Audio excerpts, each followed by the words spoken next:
Daniel. All right, let me share my screen. Can you see it?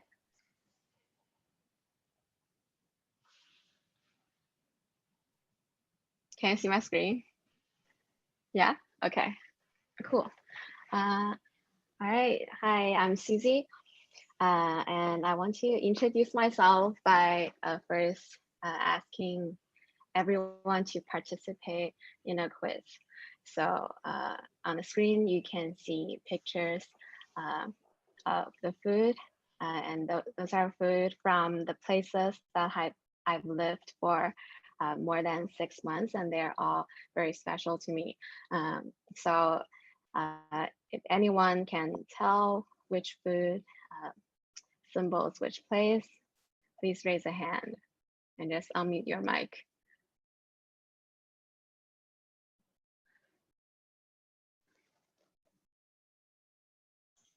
So let's try to make this a little more interactive exercise. So if you do have some ideas, which food is coming from where, please do come up. This is part of the kind of workshop exercise. Think about creativities and what you can say about it. But don't be afraid of saying wrong things. I see there are actually two people raising hands. So there's Crystal and D1. So Crystal and D1, can you both maybe, well, not both, but one at a time, unmute yourself and then tell us what you think. D1, do you want to go first? All right. I think the first one I noticed the pizza should be represent Chicago because Chicago is famous for their deep dish pizza. And I think the right corner, that is maybe San Francisco.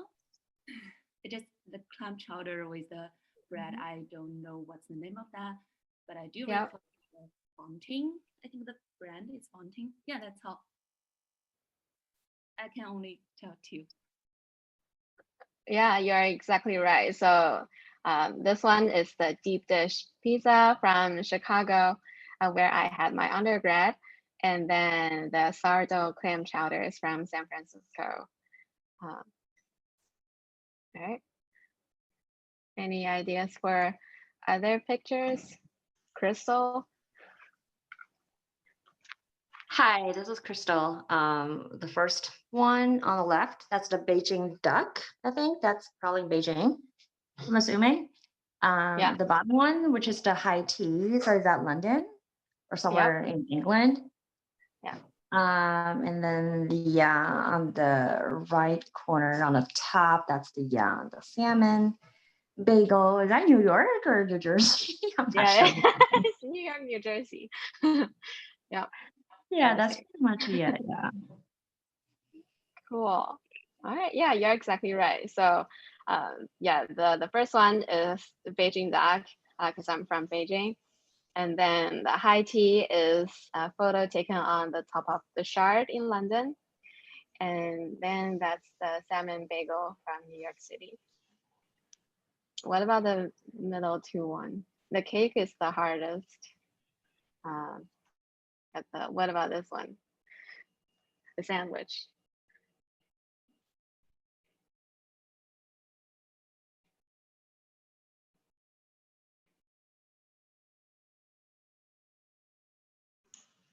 Any guesses? Any volunteers? Just yell the answer.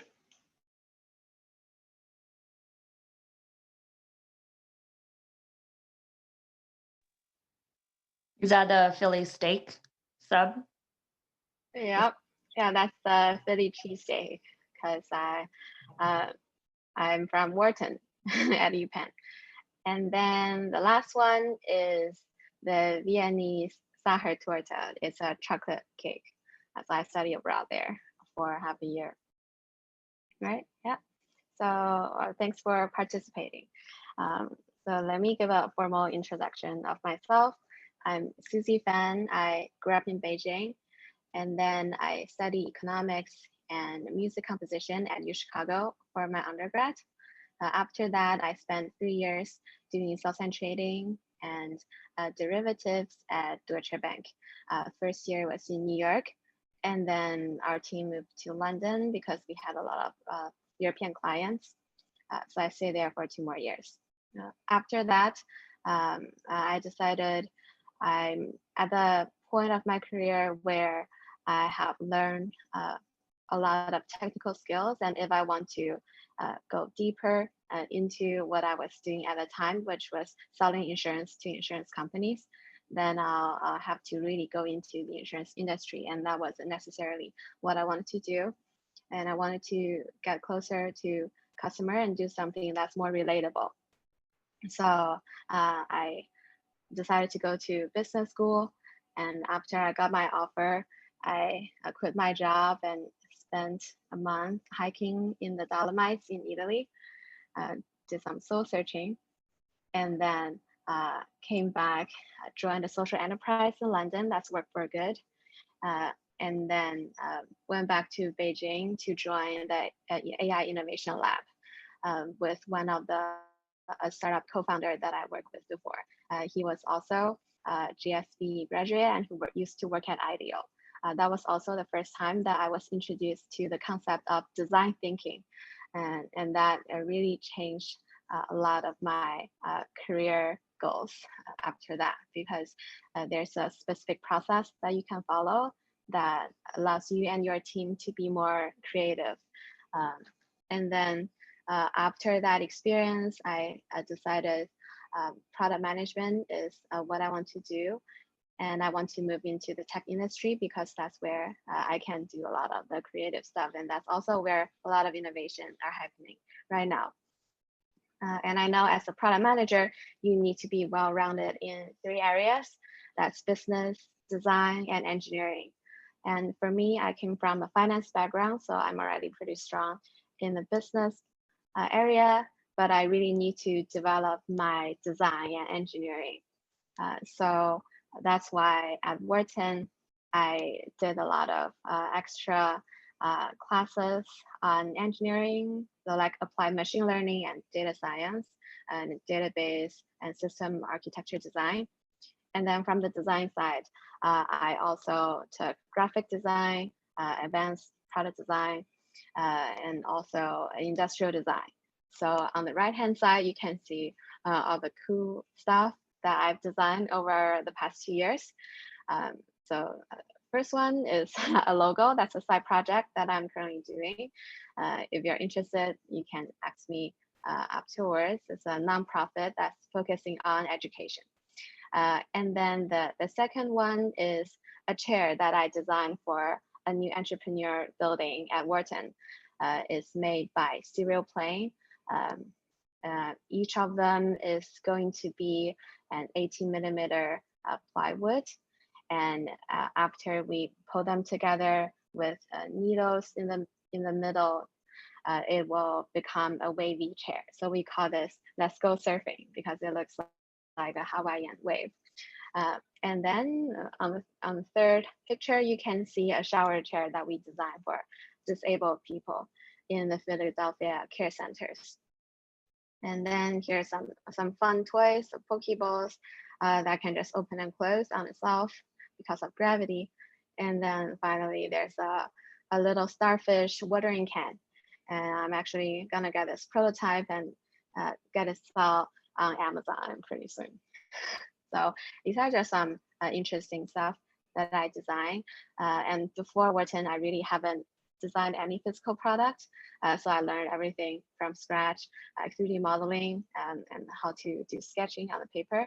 And that was super fun. So that also, it's a very interesting insight that you don't have to be really good at drawing to be able to be a really good designer, because the most important thing is to understand what people want and get the needs from what they're talking from the user interviews. Yeah, so as for my career in product management and design, for my summer internship at Wharton, I was a product manager at King Games, which is part of the Activision Blizzard gaming company. I worked with the game studio to create interactive advertising formats to better connect gamers to brands. So for example, if we know someone played Candy Crush till 3 a.m. in the morning, then we are going to push them a Starbucks voucher next day. So after that, I decided I like the fun and playful culture at the gaming company, but then I also want to launch my career in product management in a big tech company where technology is the core, so that you can learn from the experienced product managers, and also you'll be able to reiterate and launch products faster. So I joined Amazon, and currently I'm a product manager in International Expansion team. I just launched the suite of marketplaces 2 months ago, and my team and I, we are going to launch in Egypt and Israel and Poland next year. So it's a super fun and exciting team that I'm working with. We are also hiring a technical product manager. So if you're interested, feel free to chat with me offline. Yeah. So some key objectives for today. First is to learn about the creative design process. Because most of the time when we try to solve a problem, we usually think from the business standpoint, how to make more money, or from the tech standpoint, like what's the most sexy tech and most advanced tech right now. But if we start from those two, we ignore the customer. So that's why we need to rethink and start from customer and go through the creative design process to get closer to designing a product that customer really needs. And then second objective is just to start implementing some design habits in your day-to-day work to inspire innovation. So as I said, I wasn't a designer before, but I was able to use some of the design habits in my day-to-day work to help my team to be more creative. And then eventually we can get some really innovative idea going. So some design habits we're gonna talk about later on. And finally, just to have fun. This is Saturday, and I really appreciate you guys, especially a lot of you guys are on the West Coast, for getting up early to join me. So let's make it a fun time for everyone. All right. So let's take some time to read through this comic, and then when you're ready, raise a hand. And Daniel, can you look if people are raising their hand? And then share with me what you learned from this.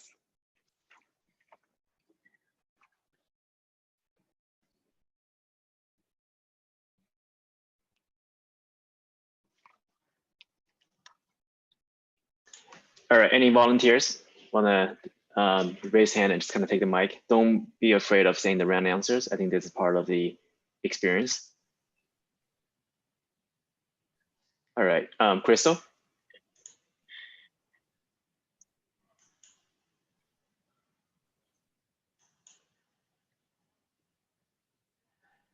Crystal, you want to take up the mic?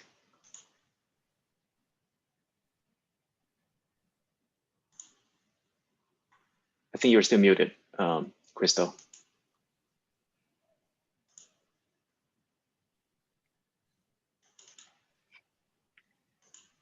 There might be some, I don't know if it's technical issues or not. Or Zhangjing, do you want to answer this? I just see your unmute yourself. Yeah, I can give a shot. Okay, all right. I suspect the customer want to build a swing, just attached to the tree. That's my guess. Yeah. Your observation is exactly right. So we are trying to design something that's gonna swing, right? And then when we talk to the customer and ask them what they want, they talked about the ladder, which is not really a swing. And then when you look at project leader, analyst, programmer, consultant, they all have their own way of thinking what it really is. And especially when you look at how customers feel, it's like they're making a roller coaster. But really what customer needed is just a tire tied to a tree so they can swing. Yeah, so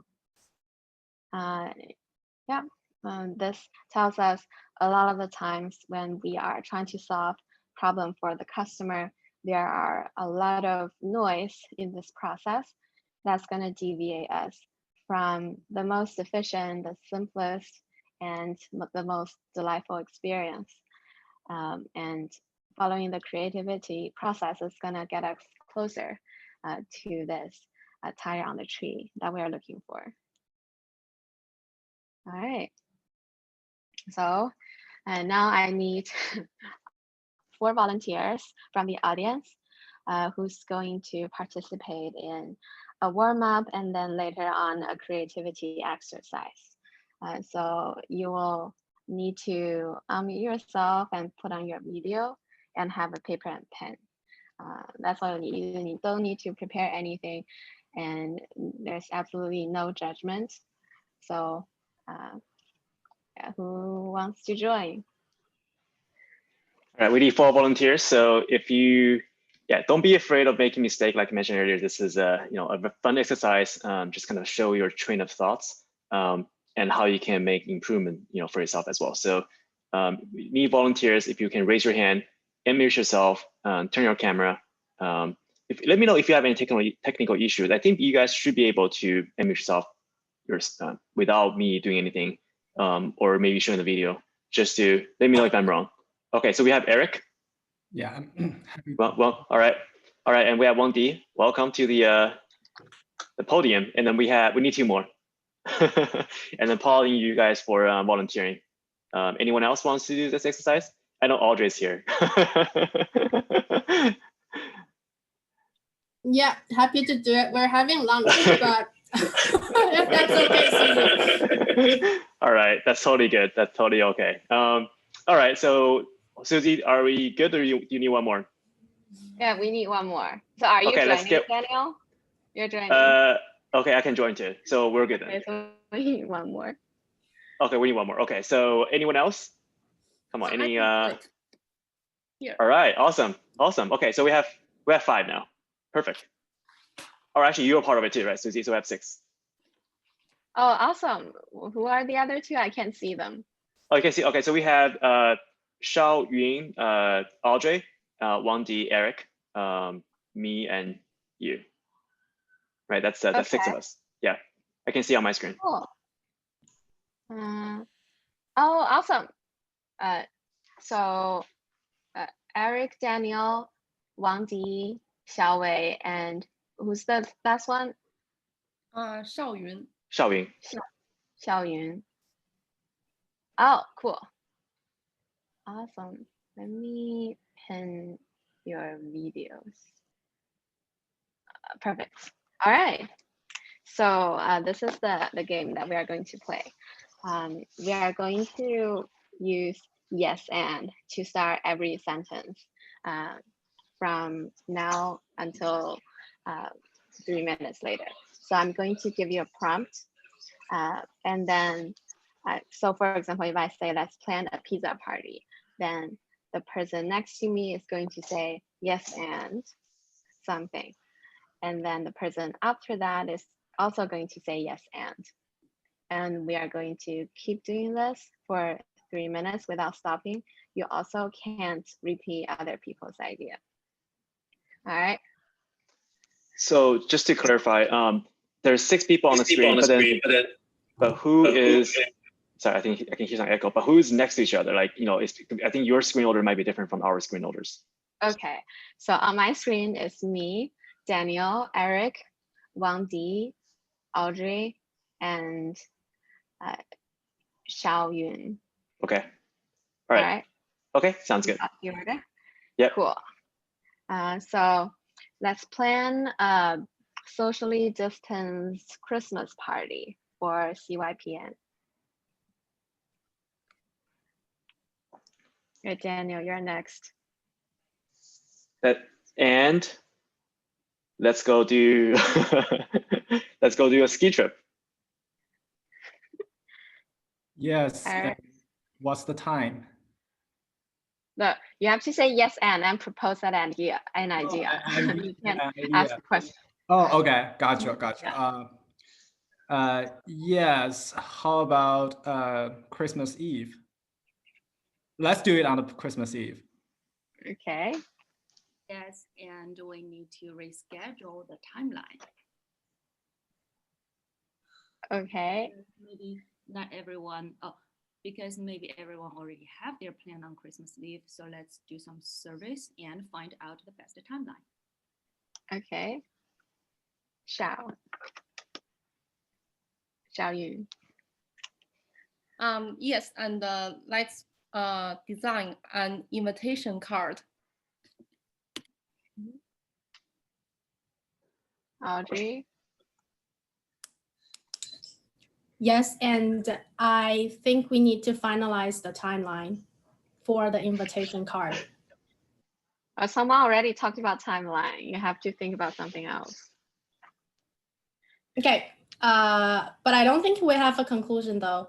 So yes, and for the invitation card, let's include some other Christmas events by CYPN before to intrigue people's interest.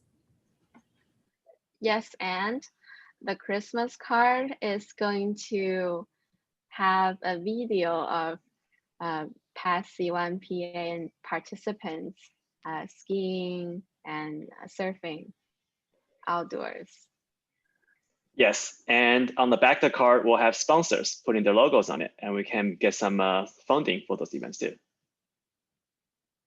Yes, since it's a Christmas party and New Year is around the corner, so maybe we can have a session about New Year's resolution and let people discuss. Virtual, let's talk about which channel we want to put on that. It's Zoom or Team or any other different channels, platform. Yes, and we can recruit some volunteers to help us. Audrey? Yes, and the volunteer can already start spreading the words about this event. Yeah, we have 1 minute left.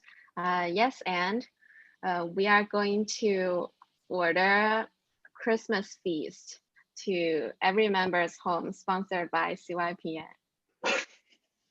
And yes, and apart from spreading the word on WeChat, we can also do meetup and Facebook and some other channels to attract more people.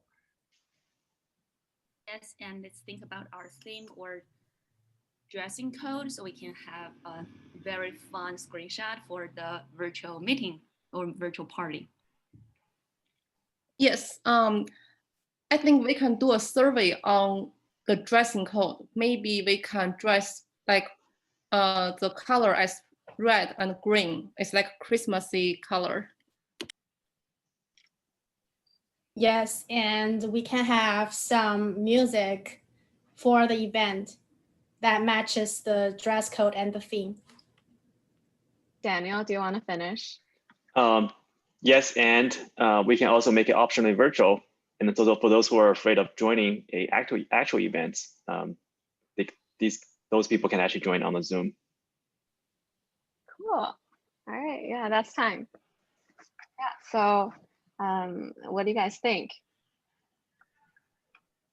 I think it's great because I really think that everybody come up with great ideas, and now I have more clear plan about the Christmas party. Yeah. One. Do you want any comments or thoughts on this? I think it's fun, and in the meanwhile, I do tell people it's more like in a party. To hold a party, we have a couple of things we have to cover, like locations, like it's virtual, and maybe food, alcohol, food channel. How do we advertise in that? And I see sometimes I'm expecting everyone covered the top line first, and then maybe we move down. And we noticed sometimes one person start on a topic and others will follow that topic and maybe missing some of the main components. So that is one of my feels here. But still. Yeah, Totally go ahead. Echo Wang. I feel like what's great about this is, on one hand, all the participants started to think about, from what perspective you need to prepare this party. And there are also, people's ideas built on that direction to make it more concrete or make it more actionable. So it's like from the two dimensions, people make this more and more actionable in the end. Yeah, you guys are exactly right. So this exercise is called yes and. In another word, you can say no but. So you have to keep building on the previous person's idea as long as you're playing with our rule, which is we only have 3 minutes and you can't repeat other people's idea. Yeah, so the time constraint basically allows us to keep this going. And then because you're saying yes and you're trying to have a more open mindset than just denying what others are talking about. And as you probably noticed, at first it was very hard for us to come up with idea. So we talked about having a card, and we talked about having to have a timeline. And in fact, we even repeated having the need to do a timeline without really going into the more unobvious stuff or like what we are actually gonna do. But later on, as we go longer into this exercise, we got more and more divergent ideas.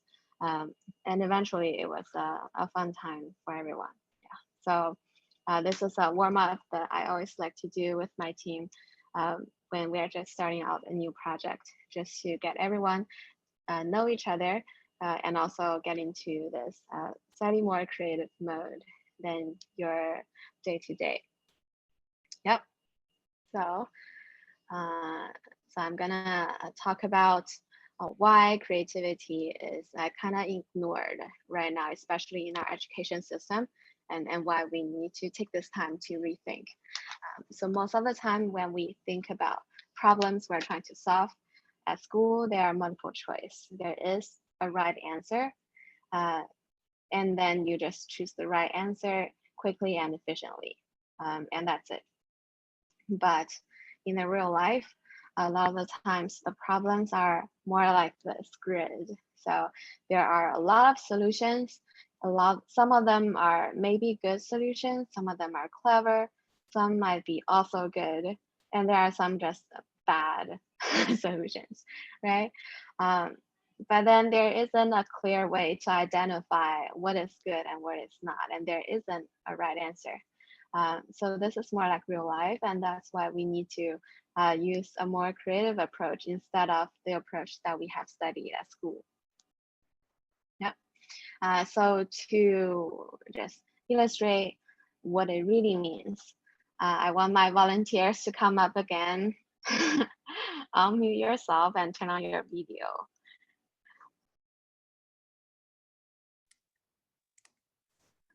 All right, Eric, Yun, Audrey, D.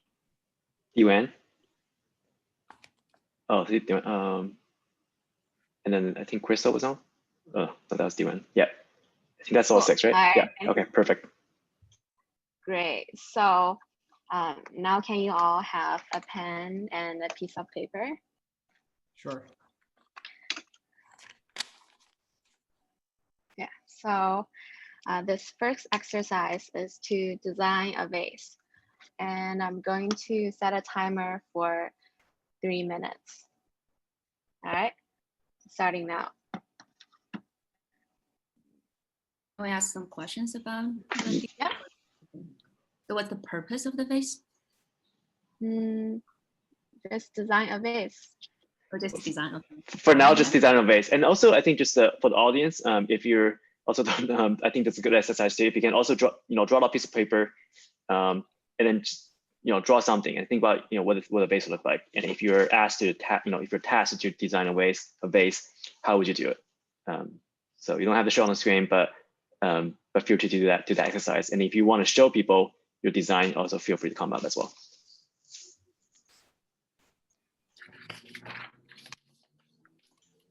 All right, Susie, you already started the timer? Yeah. Okay, perfect. We are 1 minute in. We have 2 minutes left.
Okay, we have 30 seconds left.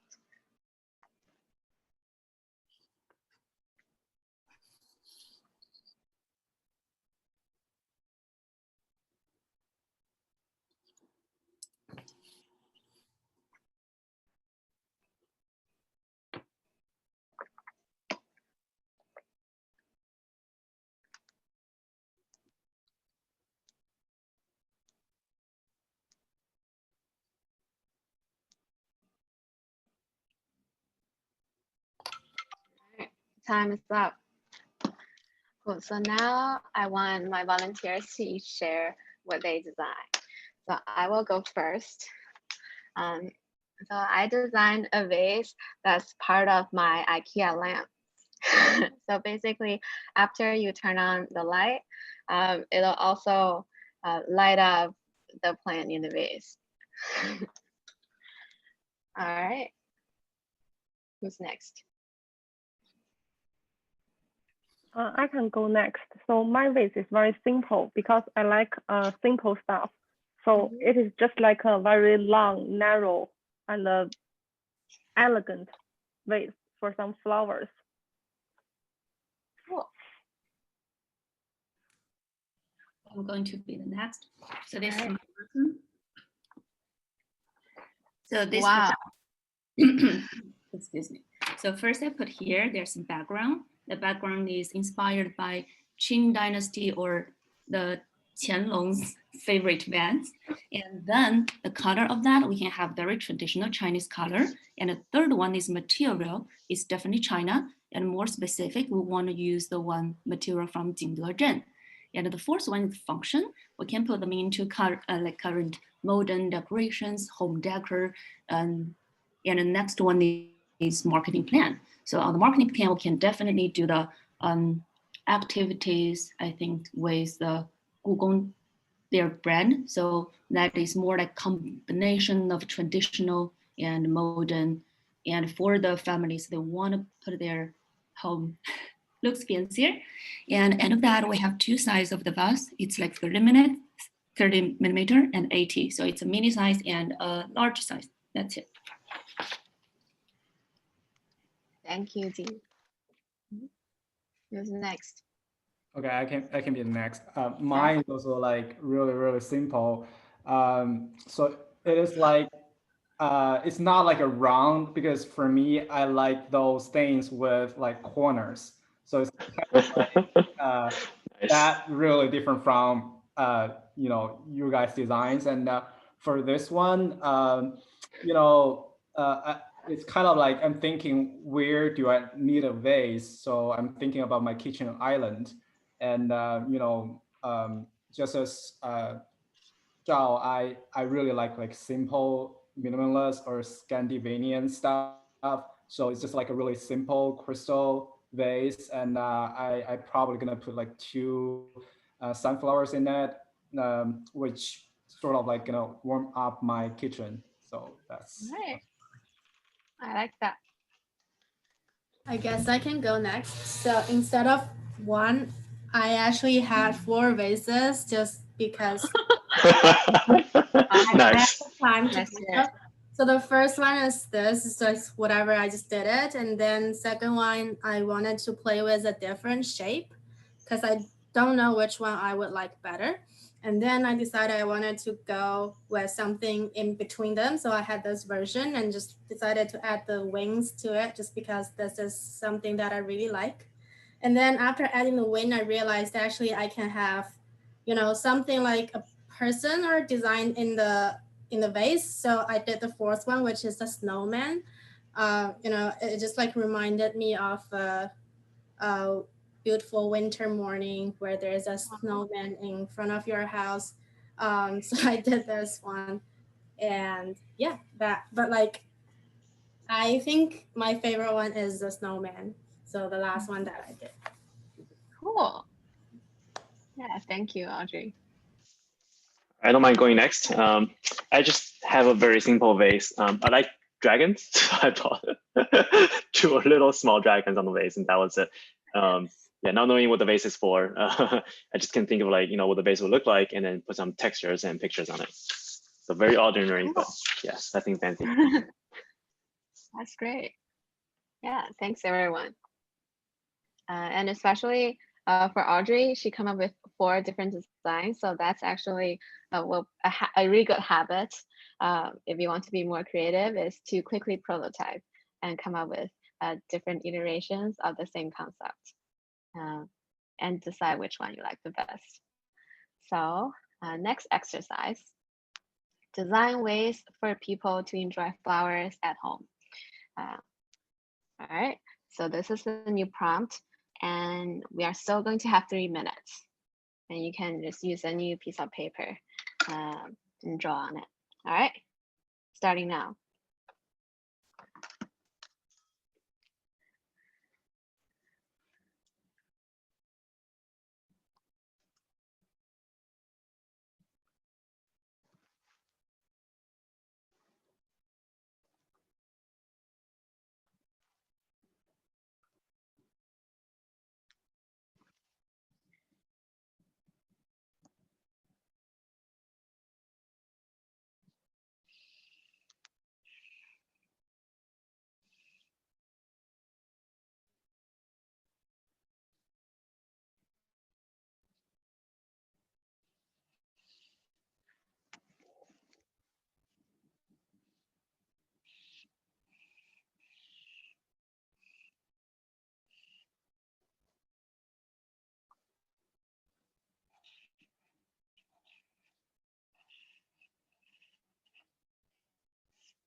Have 10 seconds left.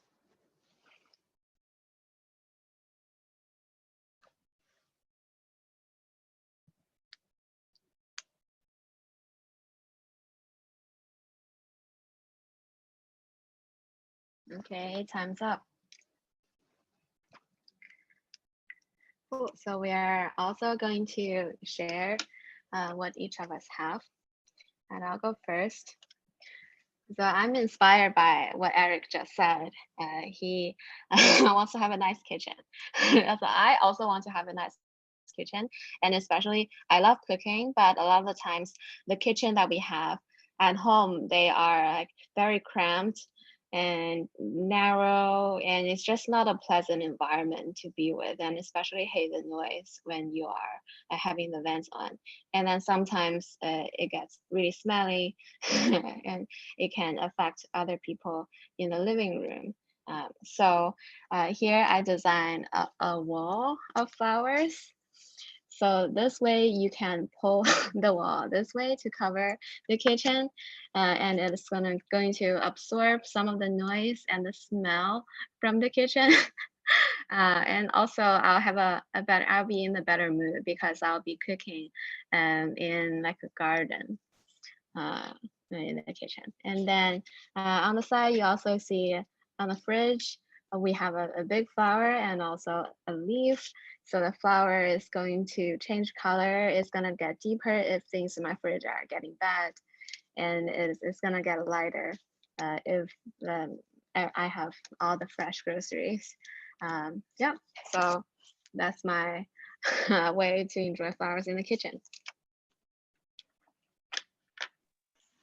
I can go. Oh, go ahead, Eric. Yeah, I think I can go next, but unfortunately, I don't have some drawing to show you. I'm really bad at, kind of like, demonstrate that idea. But I do have some really good plans. Maybe one day I will actually execute that. So I feel like for people to enjoy flowers in a house, you can do it in 3 perspectives. At first, you can, enjoy the scent. So I was thinking maybe we can use some diffusers in the living room, and I will go with lavender because that reminds me of summer. Another way you can enjoy, flowers, the spirit. I'm thinking maybe we can have how to say that, peony, mudan, like in pictures, kind of like show prosperity or things, or you can have, I'm really bad at this. Narcissus, 水仙, sort of like try to, give people this kind of feeling that this is like a nice, quiet, spirited place. And also the other idea, kind of related to what I just said in the last game, some sunflowers in the kitchen, kind of like bright your mood, when you're preparing your breakfast and ready for the day. So that's kind of like the ideas I have. I think I need to be better at, actually execute that at joining it. Did you write something on your paper? Yeah, I wrote these ideas. It's just like I cannot like think of a good way to like draw them. Yeah, that's fine. Thanks for sharing. No problem. Okay, great job, Eric. So I have something that kind of built on your box idea a little earlier as well, kind of just yes and exercise, but I have this little box looking vase that you can put 4 different flowers in there. And then I think this is really meant for city dwellers who do not have a backyard. And you can put that in a room even without any sunlight. So we have LED lights on top, and you can put 4 different flower seeds in it. And then it has Wi-Fi enabled, and also obviously auto watering capacity as well. And also it has, colored lights, LED lights, like those Philips light strips around those vases as well. And of course, it's smart home enabled as well. You can integrate with Alexa, you can integrate with Google Home. You can say, hey, Google, turn on the light vase, or water my plant. And so that's just some ideas. And I have 4 boxes here, so you can put 4 different type of flower seeds. And you can have a little tiny garden in your crowded office to give you a little peace of mind. Cool. Why is it Wi-Fi enabled? Because it's smart home. So that you can control it. Yes. Well, you can basically control the lighting, 2,000 miles away, or water your plants 2,000 miles away. Cool. Yeah, actually, one of my colleagues, he was gonna move from Seattle to Chicago for Christmas, and he was really worried about the 8 plants he had in Seattle. He was worried that they're just gonna die, and he'll probably die if he doesn't water them for 2 weeks. So yeah, that's a good idea. Mm-hmm. I can go next because it's very similar to what Daniel just described. So I recycled my snowman because I really liked it. But when I think about, a way for people to enjoy flowers in the home, the 2 main features I came up with is the automated watering system, and also the kind of the insects inspection, and also other ways that it can, automatically manage the condition of your plants. So I just think the snowman kind of represents your planting manager, or like someone who can take care of your flowers in the home. So what I have designed for this prompt is just a more automated version of the snowman. It's connected to smartphone, and then from your this is a kind of a user interface that you can see on your smartphone or other devices, where you can have the input would be the flower species, and then you will receive more detailed instructions on what is the best condition for this particular type, and then the vase or whatever flower system at home should be able to automatically change the water condition and the monitoring to match with that. I see. So like an Alexa for gardening at home. Right. Nice.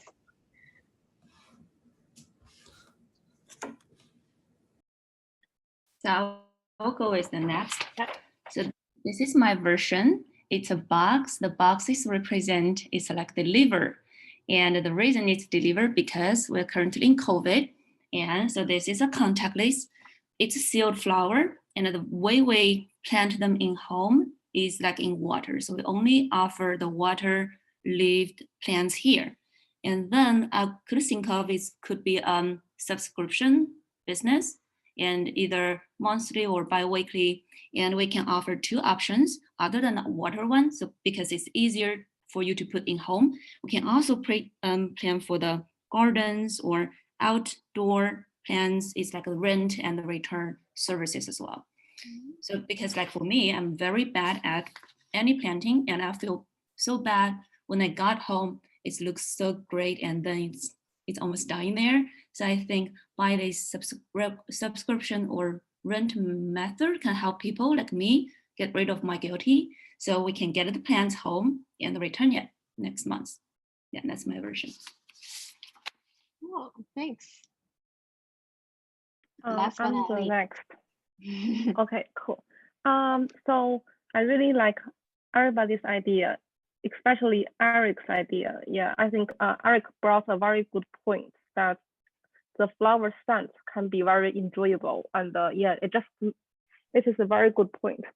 And my design is very plain compared to all of you, but I still want to show it. So first way is to just put a picture on your wall, the flower pictures, so you can enjoy it. And the second way is just put actual flowers in your house, so you can enjoy it. And the third way is this one. I'm sure many people already do it because they just hang the flowers on the wall, and I think it is very smart to take advantage of the space. Yeah, thank you for sharing. Yeah, and those are great ideas.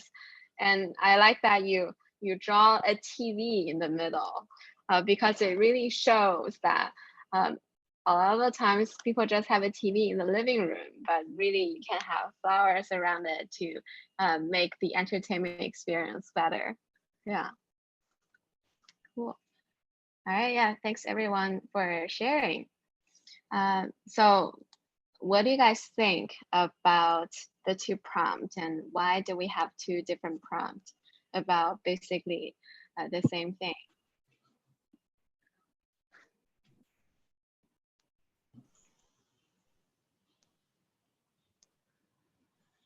Anyone want to answer that? Eric, Diwan, or anyone else? What was the difference between those two different requirements? I can pitch in my idea. So I think the first thing for designing a vase is just to design a vase. And the second part is to make it connect to your real life and to see if it brings any benefits or advantages to your real life. Yeah, you're exactly right. So the difference between the two is that in the first prompt, I asked you to design a vase. So I already told you the solution is going to be a vase. But for the second prompt, I asked you to design ways for people to enjoy flowers in the home. So there's an environment and there's an action, and especially the action is a customer need. So you're starting from human needs instead of solution, and that has prompted you to have more ideas. So as you probably noticed, when we were doing the first exercise, we quickly finished and we didn't even use the whole 3 minutes. A lot of us were just waiting for the 3 minutes to be over. But then for the second prompt, I was drawing, and then I look at my timer, it's only 10 seconds left, and I saw a lot of you guys were still drawing and working on your idea. So that's the difference between asking an apparent question versus asking the right question about customer needs. Yeah. So the second way definitely helped us to be more creative. Yep. So thank you, my volunteers. This is the end of the exercise. Feel free to keep your video on. Thank you. And ask me any questions. Yeah. Sure. So we have talked about how to be more creative, but what exactly is creativity? So the Harvard professor said, creativity is novelty that works. It has to be somehow feasible, workable, valuable, and appropriate to a goal. So if you think about art, it's purely focused on something that's novel, something people haven't seen before, or something that's going to trigger you to resonate with it emotionally. But then when you think about technical products, like computer, it serves a function, but then we have a lot of like 3,000 different computers, and they're not necessarily novel when compared to each other. So then creativity is trying to find the best of these both worlds. You're trying to create something new, but it also has to solve a customer need, something that works, right? So how to start the creativity process. And as I mentioned in the very beginning, we should start from a human instead of technology and business, because this is a low risk way for us to launch a product that people actually want. So let me give you some examples. So for example, if we start from the business, a typical industry that always start from business is finance. So I used to work in Deutsche Bank, and whenever we start a new product, we would think about how much a P&L we're going to make from this new option that we're going to sell, and then we drive from there. But then, as you can see, there isn't a lot of innovation in the finance space on average, especially in recent years. So that's the challenge if you want to start from the business, because you are basically confined by what you already can do. And then the other way is to start from technology. So an example is Google. Google has the best engineering, it has the best machine learning in the world. But then when you think about Google Cloud, it runs faster, much faster, probably than AWS, but AWS by Amazon is focusing on the specific business solutions. It's solution driven rather than technology driven. And because of that, AWS has much larger market share than Google Cloud. So that is the risk of starting from technology. It's possible that you are going to launch a product that just works very well, but not a lot of people want, or it's not apparent how people are going to use it. So the lower risk way is to start from human, although it's going to be ambiguous at first. That's how do you enjoy flowers at home? But then if you go further into the process, you will notice that you actually you identify the need and the market first, so that later on you can just use the current technology to build whatever the customer needs, and it's actually a smoother process launching it. Yeah. So now I want to talk about how exactly do we come up with a good idea. The first is to empathize, to search for rich stories and find some love. So this involves talking to actual customers. So for example, at Amazon, one of the projects that I did was to think about new ways for Amazon to launch to new countries. So the first thing that I did was to schedule interviews with over 20 customers from that country specifically. So for example, if we want to go to emerging countries, then we are going to schedule interviews with people from, for example, the Middle East, and then see how their life is different from what I'm familiar with. After that, we're going to synthesize the user needs and insight into a point of view. And this is where you define the customer profile. So for example, I would say, okay, this is a student East, and every day he would go to school, and then he will go back, and specifically he will go to the same supermarket every single day. Sometimes he's also lonely, so he would eat dinner and watch people eating dinner on the stream on YouTube, so that especially this is difficult during COVID, because he can really stay with his classmates and teachers all the time. And then you can combine all of these needs together to create a customer profile and give you a context of what's driving customers' purchasing decisions. And then finally, you start ideating. So after you list some needs that people talked about, you are going to do what we have done in the warm-up exercise. You're going to say yes and. So for my team, we came up with over 40 ideas about new ways that Amazon can enter into the new emerging locations. And then we rank them based on the importance and if it's a latent need or not. So latent need means a need that's not apparent or it's not solved right now by the current technology. So we find the most important needs and then finally combine them to two solutions. And next is to prototype.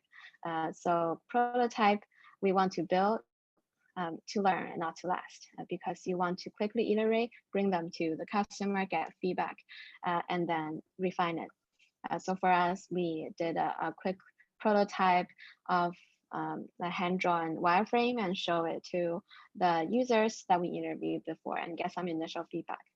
And finally, test. You want to show and not tell them. So this is why before, when we were doing the design exercise, I really wanted you guys to take a pen and paper and just start drawing, because as you are visualizing it, you can show it to customers and see how they reacted.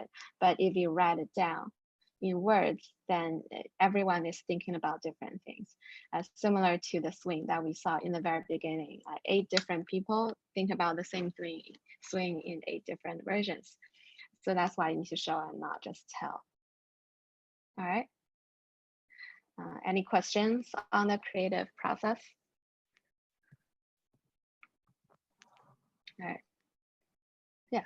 So, yeah, I'm conscious of the time, so I will just quickly go through this case study. This is a shower chair that I designed with my team for disabled people in Philadelphia care houses. So it's part of the Pen Design Challenge at Wharton. And what we did was first we interview with disabled people from the Philly Care Center. Some of them had mental disability, some of them are wheelchair users, and we just talk to them, sit with them, and then at the end of the day, we also create prototypes for them. So for example, this person, Michael, he just recently got disabled 2 years ago, and you can see this is his wheelchair. He can use this little handle to turn around, but then before he was a totally normal person. So when we asked him, if you have a magic wand, what do you want to do? He said, I just wish that I could have a wing and fly. So as a result, we made a little wing for him to fulfill his wish as a little initial prototype for that day. Later on, we synthesized our learnings by talking to him, and also we visited the care center. We even rented some wheelchair and tried to order a coffee from Starbucks, and we realized how difficult it was for us to just reach to the counter. It's so high, and it's almost impossible for us to even put the credit card into the card reader to pay for the coffee. So there's a lot of things that weren't set up for disabled people in this world. So we came up with a series of interesting design, and one of them is the shower chair. So we won that Pen Design Challenge, and eventually we went to the headquarters of Gensler, who sponsored this competition. Gensler is an architecture design firm in New York. So we presented to the head of product on the right-hand side, and also the head of disability research on the left-hand side. And right now we are doing the 3rd iteration of the product, and hopefully one day we can sell it to hotels around the world so that disabled people, when they're traveling, they can also have an easy way to get in and out of their shower. Yeah, so that is one of the creative design that I did.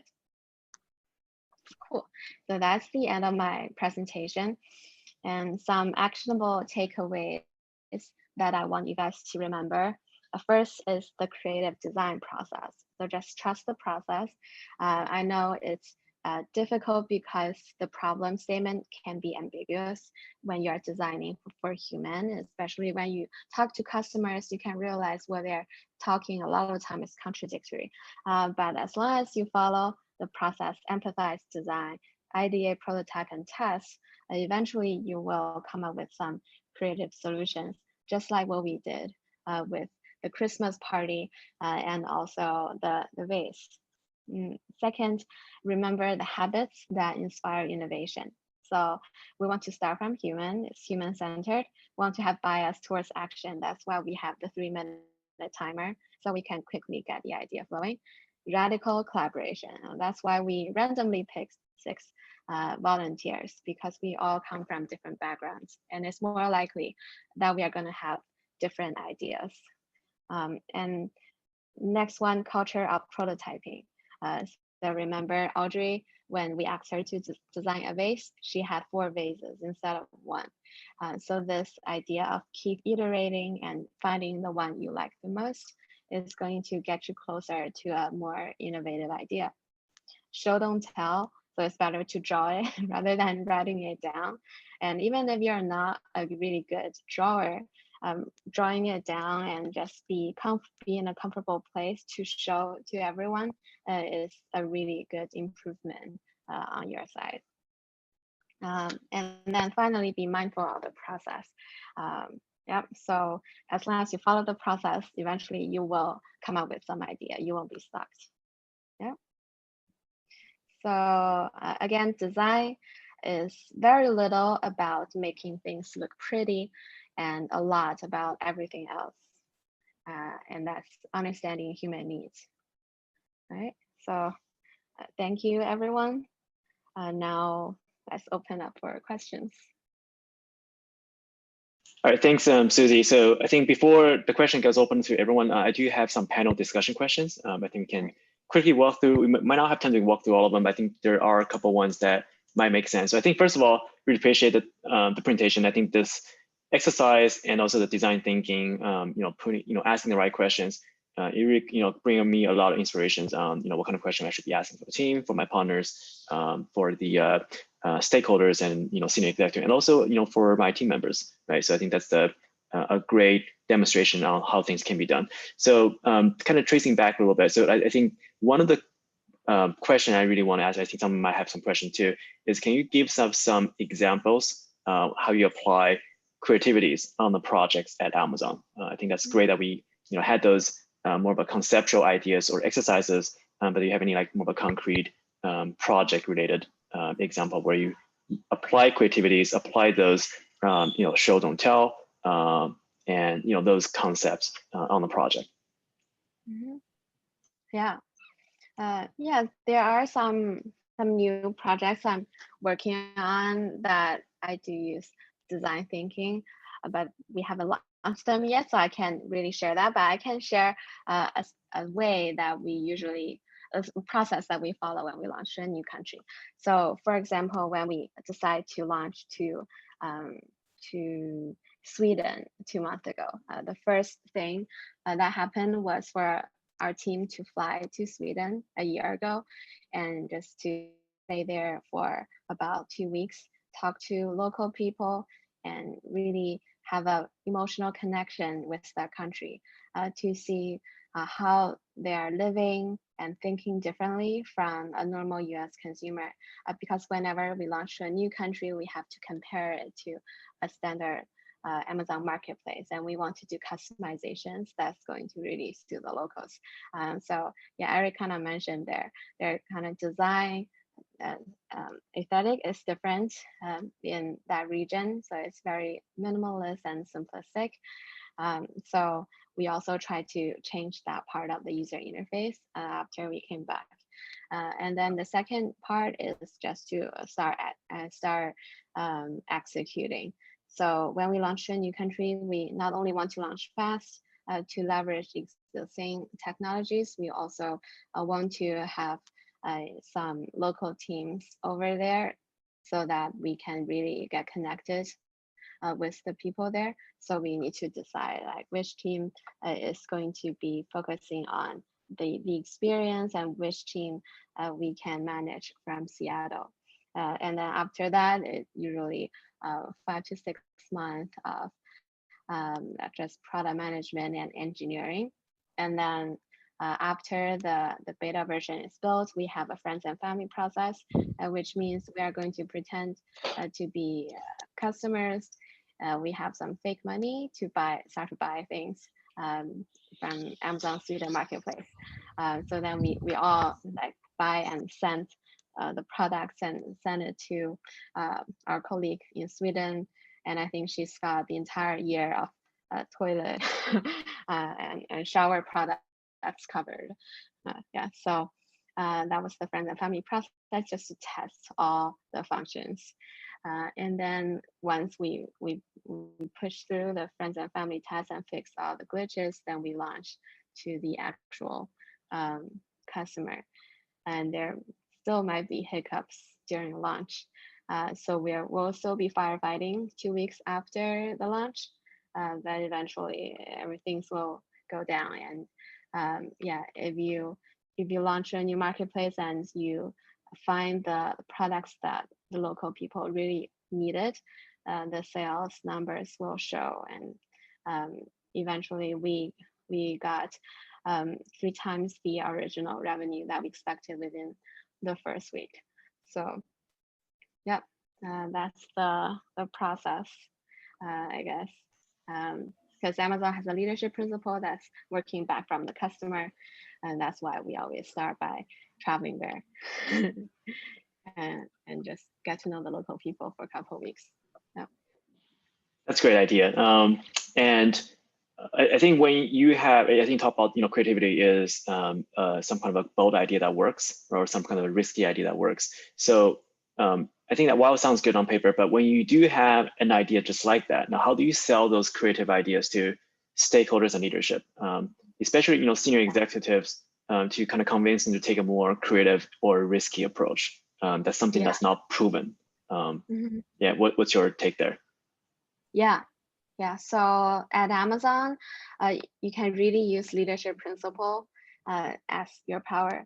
So what I've been doing is to tell the story of the customer to the senior leadership to help them empathize with the customer.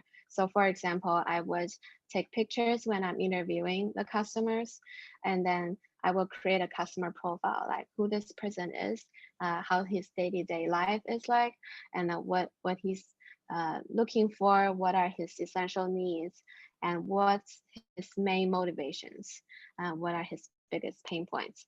So when you are telling the story from a person's perspective, then it's easier for the leadership to understand why you are making this disruptive and innovative suggestions.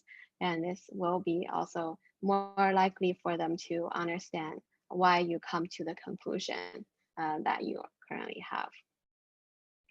So I would say just use storytelling and do your research to convince the leadership. Thank you, Susie. That makes sense. One of the questions that came up from, I guess, some attendees when they filed on that questions, as part of the Eventbrite registration, I think this thing came up. So how do you deal with designer's dilemma? And designer dilemma, just for those of you who are not familiar with it, it's you get the most freedom to make decisions when you know the least about the problem. But once you start learning more, you become increasingly constrained in your decision making or your ability to change course. So now it's kind of like a curve that goes down like this, with the kind of go downwards in a I guess your freedom, from more to minimum, and then also a upward trend on knowledge. So how do you balance the two, and then how to deal with those kind of so-called designer dilemma when you're dealing with problem solving? Yeah. So I think that relates to the design thinking process. And another way to think about this process is the double diamond approach. So you can see at the start, you have a question, and then you diverge as like the tip of the diamond. You diverge by going out to interview customers and collecting information. And then you definitely have to converge to one solution that you're going to take, or one challenge that you are going to solve. And then after you know like what challenge or the direction you are going, you need to diverge again. And that's when you need to keep ideating and create a lot of prototype and test them. And then finally, you converge again because you have to go to execution, because creativity is a novelty that works. You can't just keep ideating and not making anything, right? So I would say information, probably after you interview 20 to 30 customers, you will reach like a peak. And then that's when you should really move on and start ideating, because the more information you collect is not gonna really help you. And same for ideating. Even though you feel like you learn more about the customer later on, the solution that you come up within a week is probably gonna be the same solution you're gonna come up a year later. So just have this bias for action and be comfortable with the process.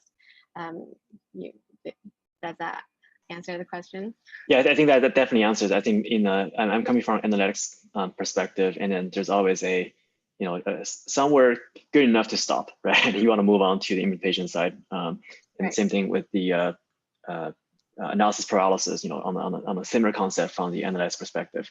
So I think that's on the similar principles that we're working with. And then one more question on creativity specifically. I know you talk about this yes and exercise where everyone's coming up with those ideas. I think that's the same thinking from your first, the 5 diamonds, define and then I think that's the framework itself. But does design thinking or creativity means less structured thinking and less framework? When you think about the problem, you think, hey, especially if you're coming from, Audrey's here, right? If you're thinking, especially if you're coming from McKinsey or BCG, you have a certain framework you want to apply, a certain framework you use for problem solving. Now, does creativity means that we want less of that. We want less framework. We don't want structure. We want to float our ideas at 360 different directions, as opposed to focusing on, 2 sets of toolkits, and then try to use a hammer to nail down the nails and use a plier to change directions. So what's your take on that? Yeah, I think the design thinking process is very useful when you are just starting something completely new, when you are not even sure what's the right question to ask. And that's when you need to go out and just follow this 5 steps instead of a normal like management consulting style where you already know the problem, you need to improve cost efficiency, then you already have a formula, you break it down. So the management consulting way is really good if you already have a more established business, but if you're just starting from scratch, then it's better if you start from human instead of a known business structure. Okay, perfect. So that was my last question on creativity. I do have one question, I think, coming from a lot of different participants at registration. A lot of people are interested in your experience with finance, analytics, how do you transition to product management? And people are interested in your first 90 days experience at Amazon as a PM. So any suggestion you have for people who want to switch to product managers, and especially from your background, with no PM background in the past, how did you land on this job, and then how was your experience so far? Yeah, I'm having a really good experience. I really like my team. Everyone is like super experienced product managers, and especially for my team, we are international expansions. So people come from 10 different countries within my bigger team. And it's just really cool to just hear about like what they're doing on their farm or what they used to do in Brazil and Africa. So just a lot of really fun people to work with. And then for product management skill set wise, I also got a lot of guidance from other senior PMs in the team. So there are a mix of the standard product management work that you do. So for example, you need to prioritize the requirements for a new marketplace, and you need to do country launches. And there's also hackathons and more innovative projects that you can do. So for example, one of the new initiatives is for us to launch to a completely new continent in the next 2 years. So right now, I'm also in the research group to do some groundbreaking work in that area. So I think it's a really good mix of just standard PM work and also some innovative work. Yeah. So in terms of how to transition into product management, I think it goes back to the 3 buckets that I talked about. So you need to be well-rounded in business, engineering, and design. And so you basically have to do an analysis of yourself, which part are you lacking the most, and try to do some side projects that complement your other skill sets that you already have, and then come out to be a better candidate for product management. So that's why I'm also doing side projects with the spare time that I have, because I still think that I can develop a lot of other skill sets like team leading, design, and also I want to get closer to engineering and mobile development. So that's how I pick the side projects that I do. Awesome. I think, a lot of people are asking questions on the screen now. So I think I'm going to conclude my, my panel discussion, but I want to open up the question to the audience. Now, we do have 2 questions that people already asked. So Mona, do you want to come up to the mic first? I can read I can read your question too if you want me to, but I think it's better if you can come up and then just kind of address those questions yourself. Yeah, sure. I just have a very simple question because I was studying the product manager's guidebook. There are several versions, and circles is like a really popular framework. And I like this one as well, the 5 steps you just explained in details. I think there is quite a bit of similarity, but I want to know your take on the different concept and framework for product managers to use. Yeah, so are you looking at the circle framework for interviews or just general? Yeah, for interviews. Got it.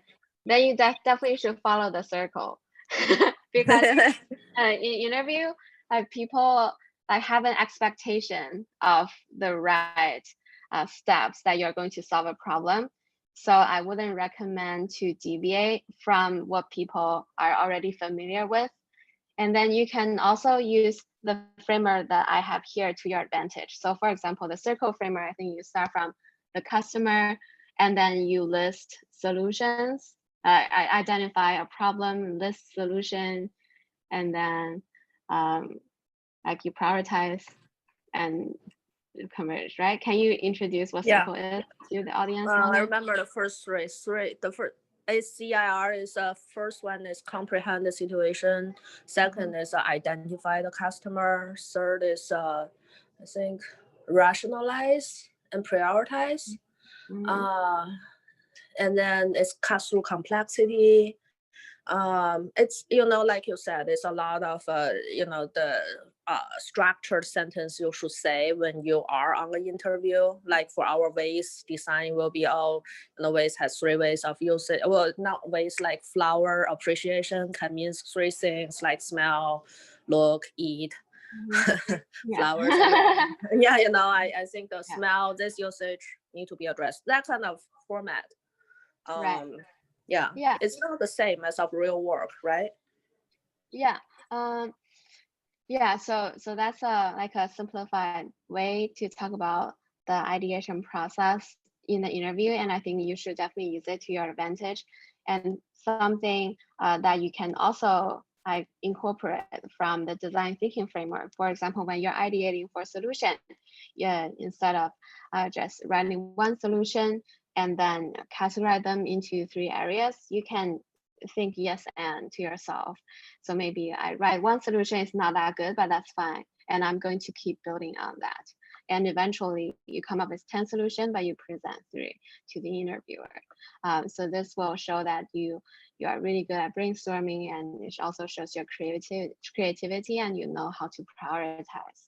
And then similarly, they probably gonna ask you, how do you know it's the right solution? Then you can say how you're gonna prototype it and show it to the customer, and then just test it, right? So that some additional philosophical concepts that you can use when you're in a PM interview. Makes sense. Thank you. Yep. All right, we have one more question from Zhao Chan. Zhao Chan, do you want to come up? I think you're still here. Just ask a question yourself, maybe elaborate a little bit on your specifics. Hi, Susie. Thank you for the great presentation. So yeah, I was just wondering, how do you handle the decision-making process during your team discussions when you try to make creative designs, right? You probably have brainstorm sessions to discuss different ideas, and once you come up with different ideas, how do you select one or a few of them to prototype them? How do you convince others these are my decisions? Yeah, that's a great question. So as the product manager or the project leader, eventually I have the power to make the decision. But then I always like to get my team onboarded with that decision as well. So, and eventually I have to convince senior managers why I made that decision. So what I always like to do is at the start, I bring everyone in the same room, and then we align on what's the challenge or what's the right question that we are trying to solve here. Because you see a lot of the times when people disagree on what's important, it's because from the very start, the question wasn't clearly defined. We weren't very clear on the goal that we are trying to achieve and then what we are trying to solve. So what I would do is first define that challenge and then go out. As I do customer interview, I also invite other people on the team to come in to take notes as optional. And then sometimes as they hear what the customers are saying, they will be more aligned on some of the decision making that we do later on.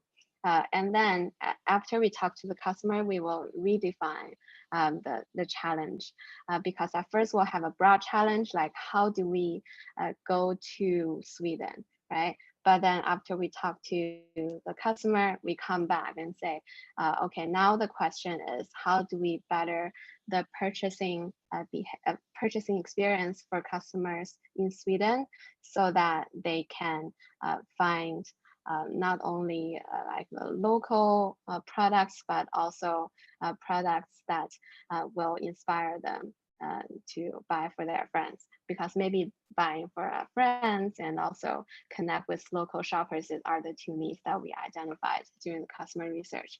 So after we come up with the right question, then we have everyone to ideate the new solutions, and then we're gonna all come up together to do a voting. So one framework that we use is everyone have 3 votes, 1 vote for the most moonshot idea, 1 vote for the experience that's going to delight the customer the most, and then 1 that just you personally like the most. And then we usually find that the idea with the most thoughts are usually actually the best idea.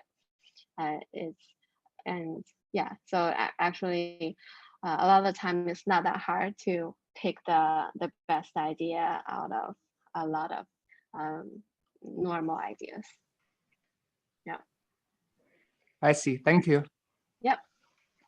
Yeah, I think there's that's common process elsewhere too. Maybe not creative perspective, but I think anytime we have ideas, we a lot of places that we allow or encourage people to challenge status quo, debate openly. But once we debate it, and once we vote is counted, then we commit fully. So I think this is the idea of debate openly, commit fully.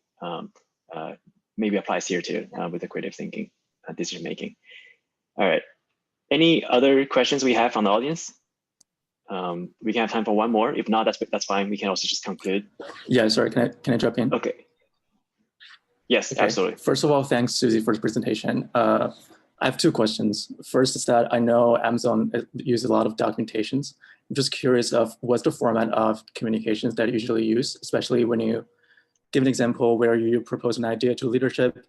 Do you do a PowerPoint presentation? Do you use documentation? Do you just have a meeting with them? Like, what's the format?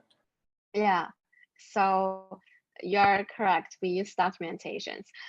So we call it a PRFAQ. So it's a product requirement doc and frequently asked questions.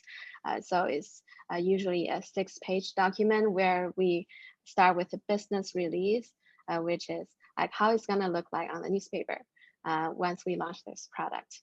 So that will cover how a customer is going to react to it and what's the impact on business and also the local people. And then we go down, dive deep into how the engineering part is going to get worked and which team is going to complete which part. And then we have frequently asked questions that we usually just role within the team about the possible question that leadership is going to ask on like resources, engineering, impact, and like miscellaneous questions. And then you can also include some sketches or drawings in the appendix if you want. Yeah, but we definitely don't use PowerPoint for some reason. I see. Yeah, that's what I heard. Thank you. Another question is that, have you run into any situations where a product launch didn't work or didn't work as well as expected, or like you have to sort of shift gear or make decisions to just give up something? Or have you been in a very difficult situation where there are conflicts of interest with different stakeholders within our team or like in Amazon? Like, how do you deal with those situations? It's more of like a extending question from the decision making that I'm curious about. Yeah, that's a good question.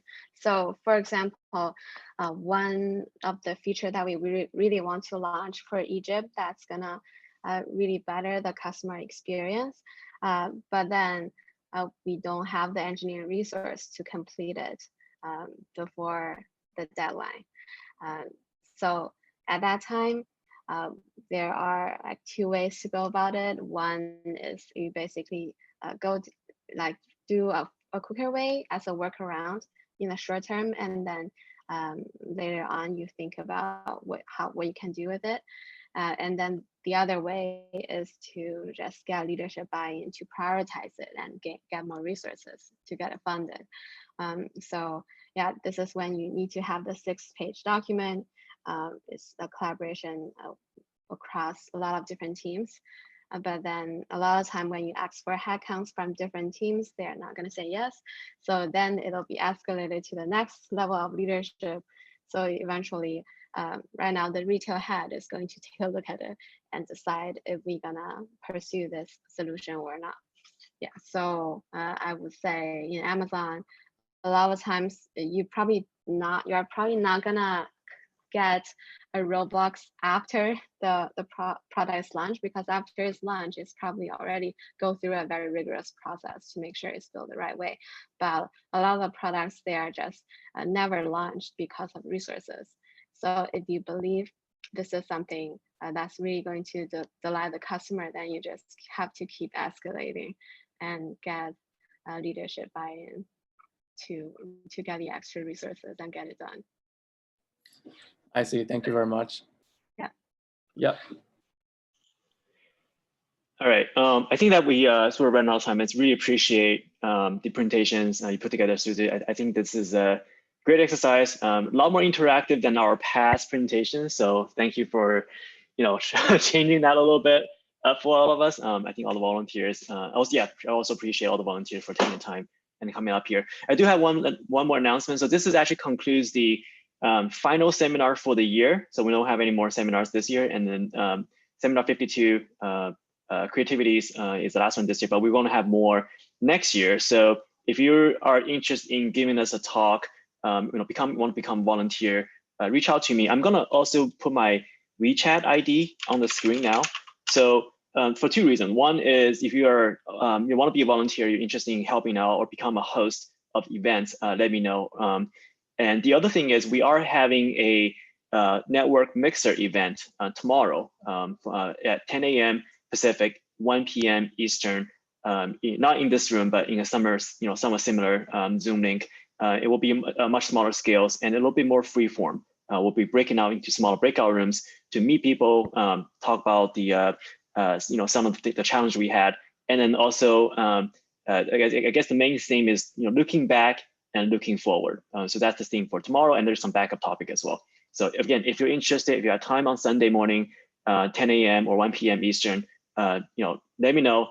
Just G-chat me, or not G-chat me, sorry. Add me on the WeChat, and then I can bring you to the smaller group.